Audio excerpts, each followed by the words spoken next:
I'm Jenni Carlson. I'm Barry Tramel. Welcome to the Jenni and Berry Show.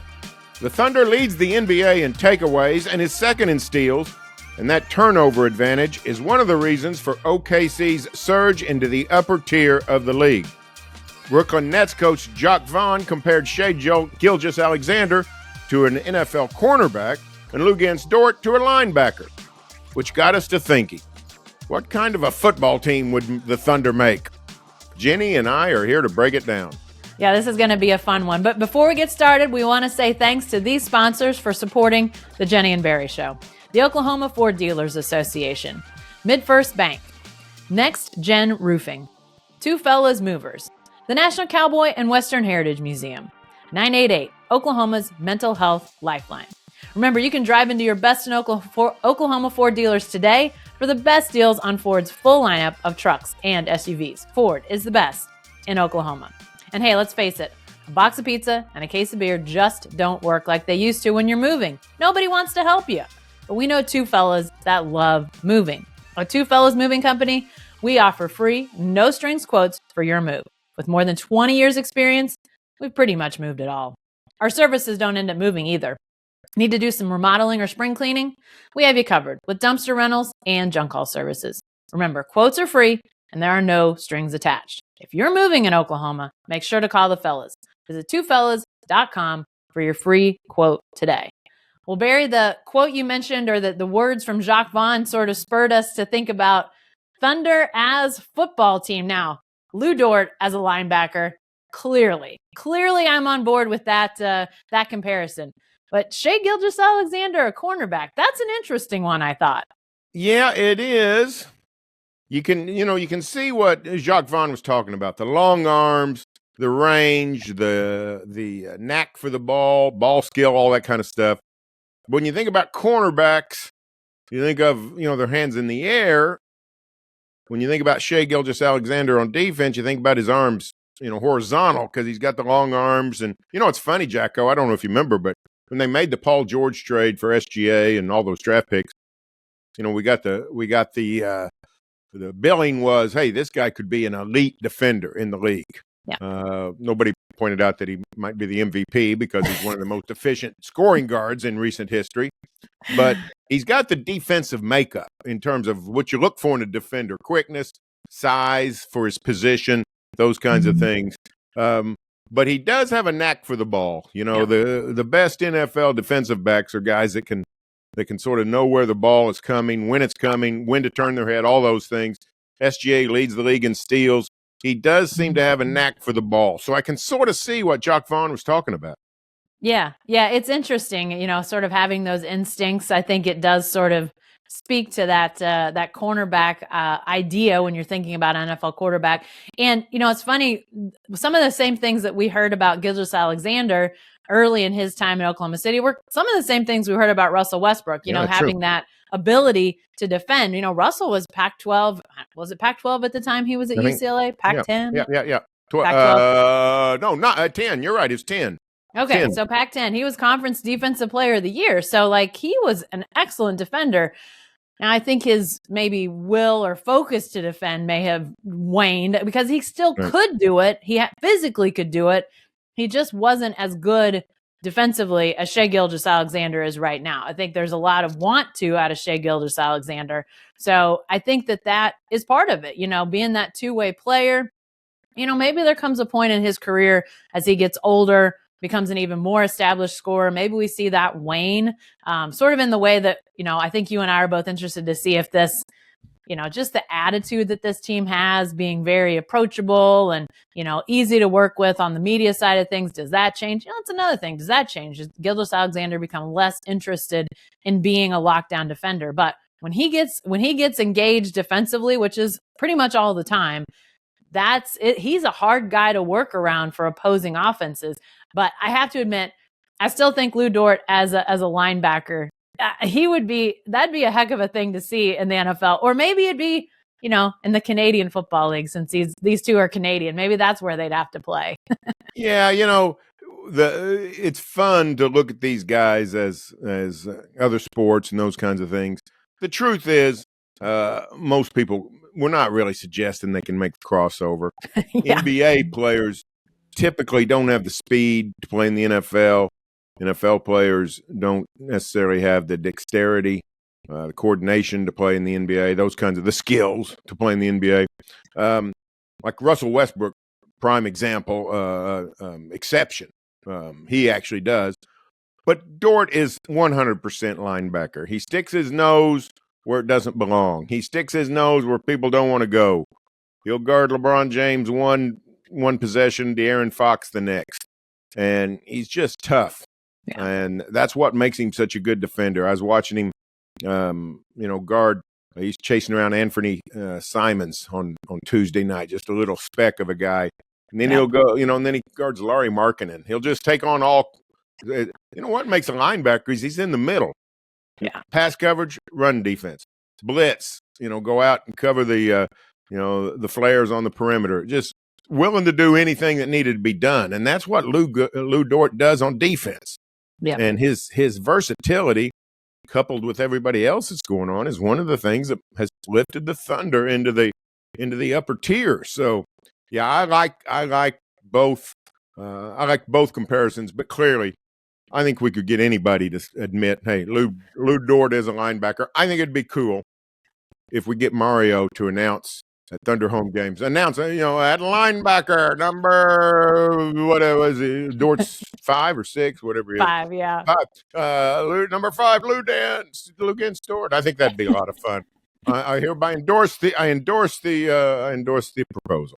A couple of things come to mind. First of all, we're starting to think about the 2004 OSU Final Four team. That was a team that Eddie Sutton put in shoulder pads and helmets. Yep. Maybe if things get rough for Mark Daigneault, he could adopt that, because these guys do sort of have some of those characteristics. But yes, and remember, Jacko, who was on that Eddie's 04 team, Tony Allen, a guy that didn't need any shoulder pads, but a guy like Lu Dort, go cover anybody. We saw that in the NBA, all those Grizzly Thunder series where he's guarding Westbrook and Durant. Yeah. So, if you got a guy like that, a great defender who's also versatile, man, it just makes everything easier on everybody. And I think the other thing that I think about with Dort, and frankly with Tony Allen too, there has to be a toughness, there has to be a mentality. But the thing about defenders that are able to do what those two do, what Tony Allen did and what Lu Dort now does, it takes a lot of understanding and smarts and scouting. You think about, what it takes to, guard James Harden for a while, which Lu Dort has been exceptional at, to the point that I think if there's a guy that James Harden would like to talk about least in the NBA, I think it's Lu Dort. I don't think he likes much saying anything about Lu Dort, and I definitely don't think he likes playing against him. But you think about how difficult an assignment that is. And then some of those guys you were mentioning, Barry, whether it's, a stretch guy like Lauri Markkinen or, the ultimate competitor of LeBron James, like just the ability to know tendencies with these guys, what they're going to do. Great linebackers, they have to be super smart too. They are that anchor of a defense on the football field. But I think, I think all those things about Dort are true, but I always want to make sure people realize just how cerebral a thing Lu Dort has to do to be as good as he is defensively. Because you don't just run out there and throw your hands up like, fourth grade basketball and suddenly you're guarding great in the NBA. It just takes so much to be great at what you do as a defender like Lu Dort is. So the appreciation for me, super, super high when it comes to Lu Dort. And that goes into, we talk about the physical commitment to be willing to do it, but that also goes into the mental commitment. You talk about, the preparation, the game planning, the strategy, all that. Lu Dort is committed to defense, and he's turned into a good offensive player. Been, around 40% from 3 all season long. But this guy he figured it out a long time ago. I'm going to make it in this league, and I'm going to make it by being willing to do everything I can to be a premier defender. He became one quickly. He remains one. He's one of the pivotal figures for this Thunder uprising. And we talk about all the scoring and the flashes of SGA and Chet Holmgren and Santa Clara Williams, even Josh Giddey's passing, Isaiah Joe's threes. But Lu Dort's defense is one of the things that has put the Thunder near the top of the league. Yeah. Okay, so we've got our two Canadian Thunder players who are now taking over in the defense for the Thunder if they're a football team. All of this begs a question, though. Is there a quarterback in this bunch?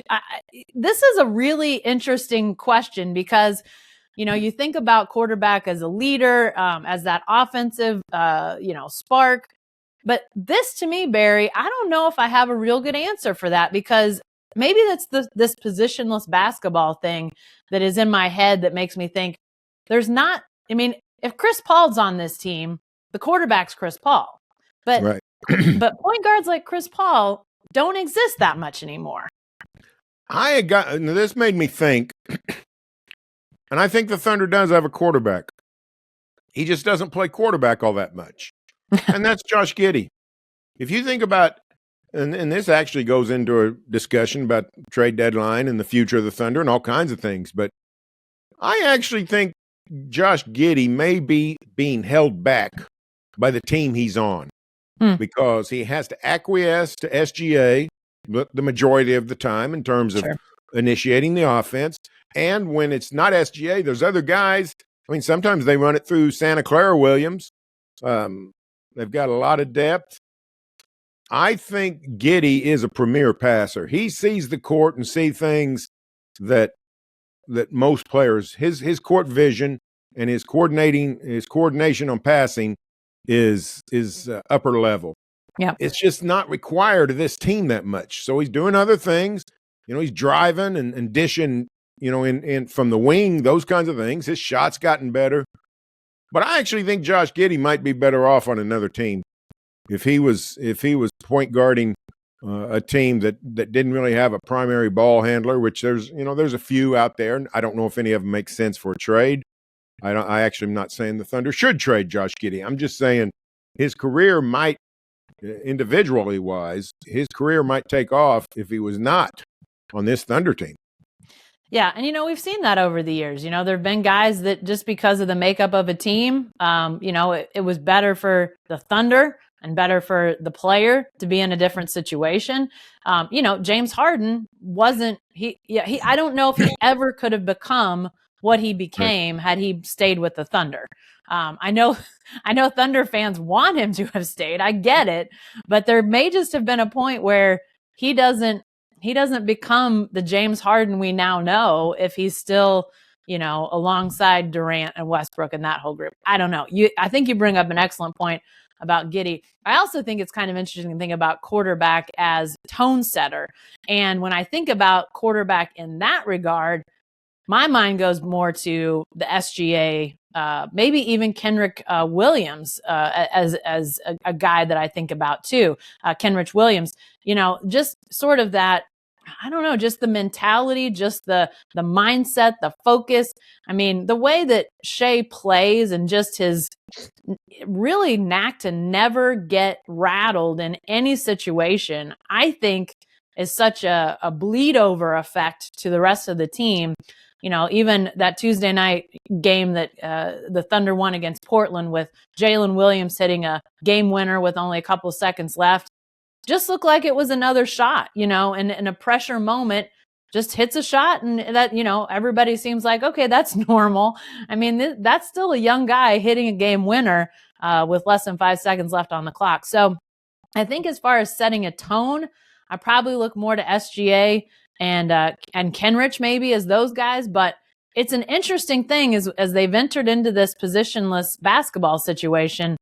There doesn't seem to be that obvious quarterback. Although I think what you said about Giddey is really interesting, and maybe that does portend the future of, maybe not at the trade deadline, but just where the Thunder might look to and what he might want. He might say, you know what, maybe this isn't the right fit for me either.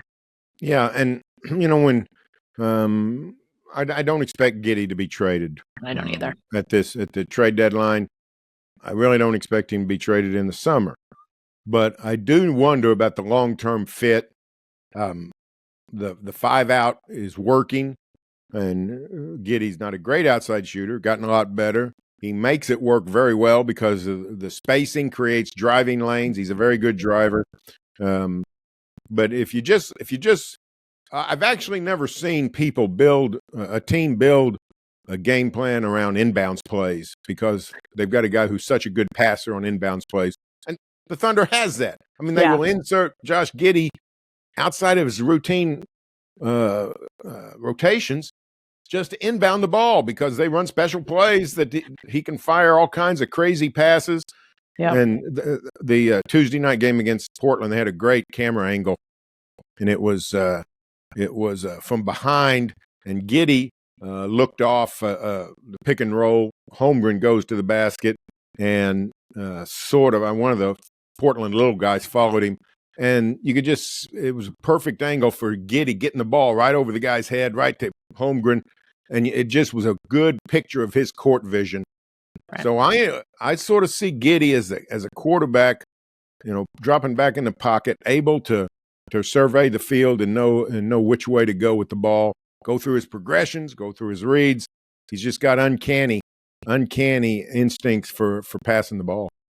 Yeah, for sure. It is an interesting thing to think about, sort of where he fits long term into, a team that maybe, the ball movement is just such a part of what they do offensively. Yes, his passing is world class, top of the line, beyond even what you see out of his teammates. But still, when you've got the ball movement that they do, maybe the need to have that upper tier of a passer, maybe it's diminished a little bit, and maybe he's not as valuable even to the Thunder because of the way that they move the ball offensively. It's definitely fascinating to think about, to see how this team progresses. It's still a growing team. Let's not forget, this is still a team that is growing and evolving and figuring out who it is. So how Josh Giddey fits today, it may look a lot different even by the end of this year, in the next season. You just don't know sort of how that's all going to look.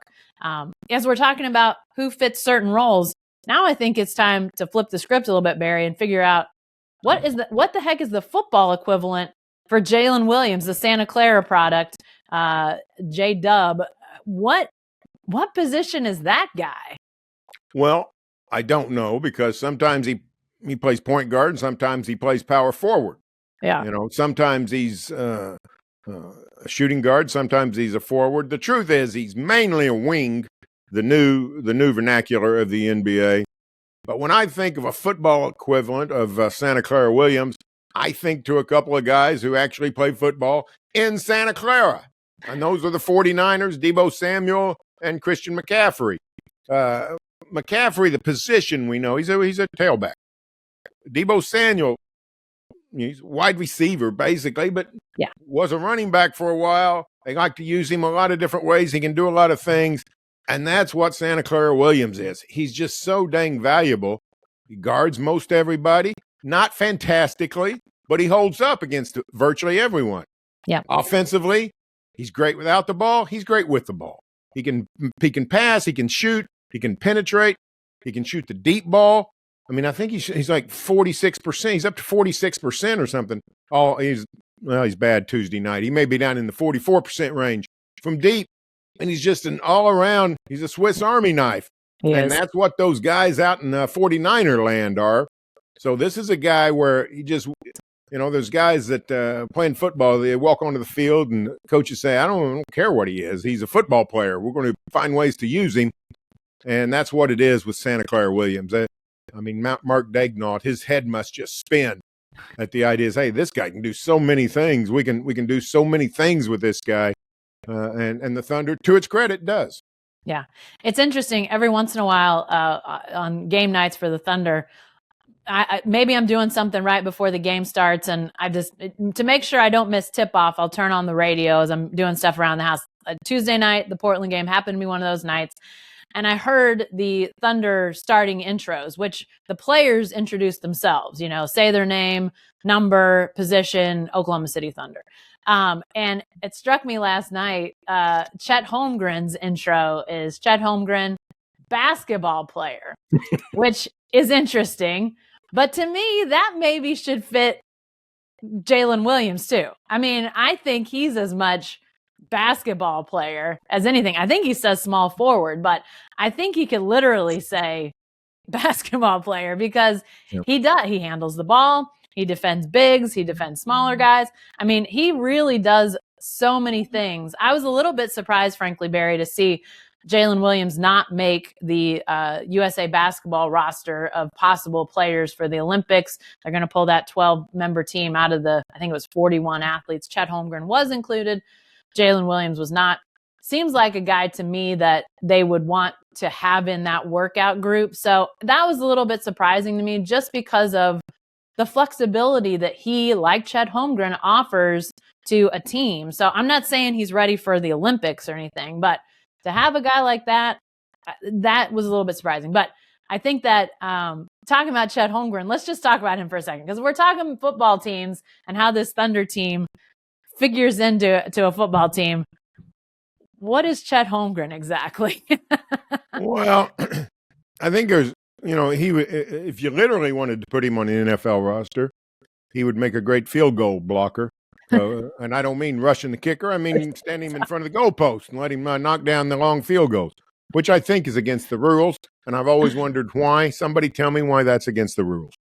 But I digress. Holmgren, of course, does not have the body for the NFL. He wouldn't last, 3 minutes. However, his reach and his height is reminiscent of some really good NFL players. You're too young to remember this guy, Ed Too Tall Jones, who was not too tall. He was the perfect height to be a dominant defensive end. 6'9", Tennessee State University. The Cowboys drafted him, and he would rush the passer. If he didn't get to the passer, he'd put his hands up as the quarterback cocked his arm and delivered the ball. And all of a sudden, a line shot pass had to have an arc on it, thanks to Ed Too Tall Jones. And I can imagine all kinds of NBA players. I think Chet had 6 blocks against the Blazers. If I'm Portland sitting in the locker room after the game, one thing I'd say about that game is that guy's too tall. He's just too tall. Getting the ball over him.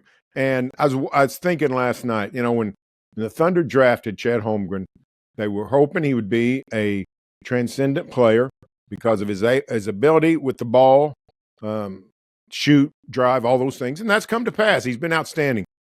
But the one thing they were sure of, more than even the offense, was his ability to affect the defensive end and his ability to be a game changer at protecting the rim. How long's it been? 16. It's been 7.5 years since Serge Ibaka roamed the courts of Oklahoma City, rejecting shots. And we'd sort of forgot what a blessing that is to have a premium shot blocker on your team. Chet Holmgren changes the way the Thunder can play defense. And that rim protection has been fantastic for this team. I've seen a lot of lists that say he's number 2 on the list for Defensive Player of the Year. Rudy Gobert is going to win it and should. Fantastic. But Chet has been a godsend at rim protection. Chet Too Tall Holmgren, as far as I'm concerned.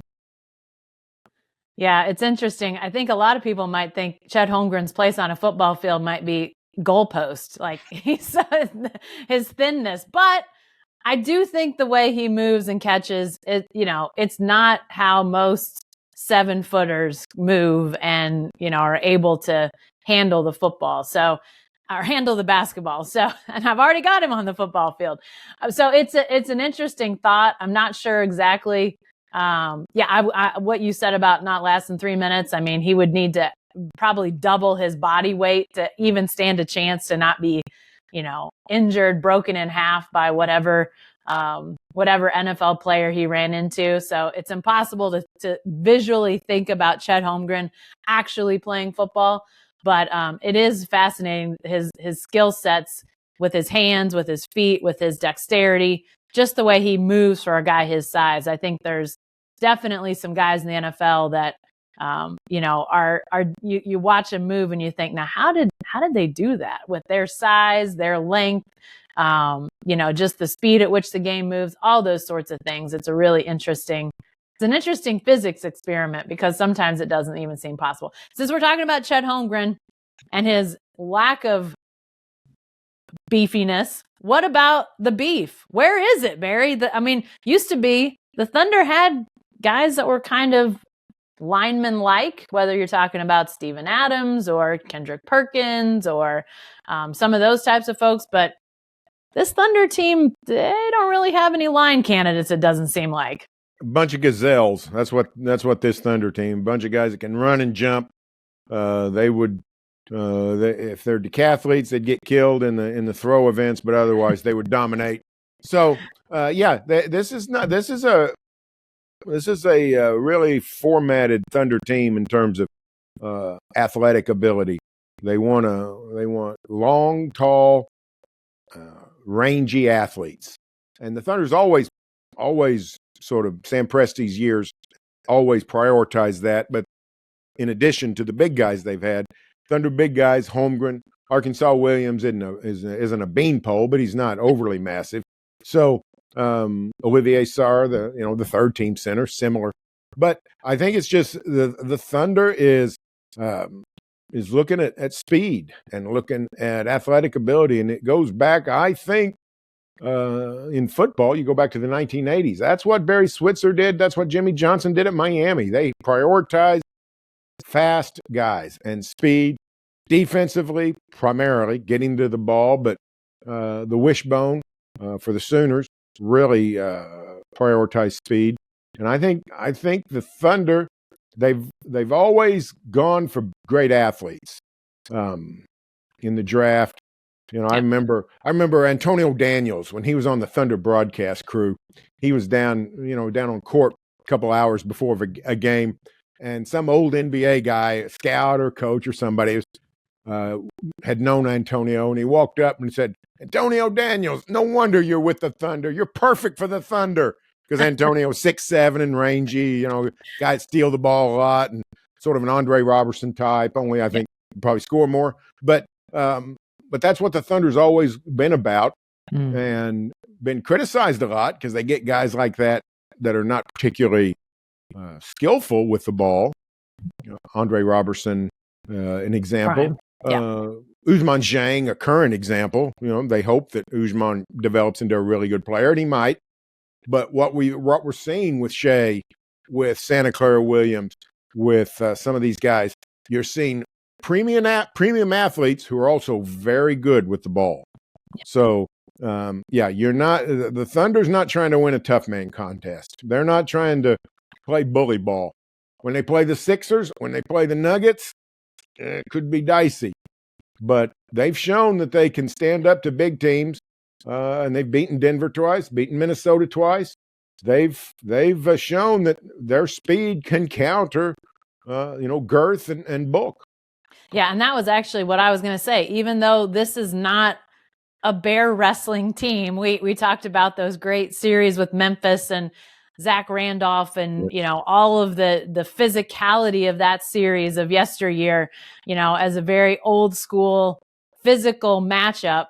Even though the Thunder does not have anybody that you would say is, ready to stand next to Karl Anthony Towns and Rudy Gobert, like bulk-wise, they've handled those guys pretty well. Same with Denver and Jokic. So it's not to say it's an easy matchup. If those are matchups in the playoffs and you got 7 games and, those bigger guys, maybe that leans in the advantage of that other team. But, the Thunder speed and youth, that's something those bigger teams are going to have to counter. And so it's a great potential chess match as we look ahead to the playoffs. Can the Thunder's lack of linemen, allow them to handle teams that have more inside power, strength, all those sorts of things? I think it's going to be fascinating to see. Hey, before we get out of here on our Thunder as football team, Jenni and Berry show, Mark Daigneault, Berry, how would he fit as a football coach? Well, he'd be fantastic because he is so analytical. He's not a rah-rah guy. Probably better off on the NFL level than the college football level. Just a guy that can take a game plan and really decipher it and fine-tune it and come up with weaknesses. The NFL is all about matchups. It's all about finding the weaknesses in the other team. It's all about fighting a sliver of an advantage on a blitz or a pass route or whatever the case, a blocking angle, whatever the case may be. Daigneault is fantastic on that. So I think he would have made a heck of a football coach. Some other coaches are more in tuned in other places. Scotty Brooks. Scotty cracked me up. He ran on the court Tuesday night trying to get Chauncey Billups off. And I thought, oh, yeah, Scotty's coaching at Portland. But Scotty was more of a get everybody together and getting people work together and keep Durant and Westbrook from killing each other and that kind of thing. And he did it very well. But Daigneault is a fine-tuned strategist.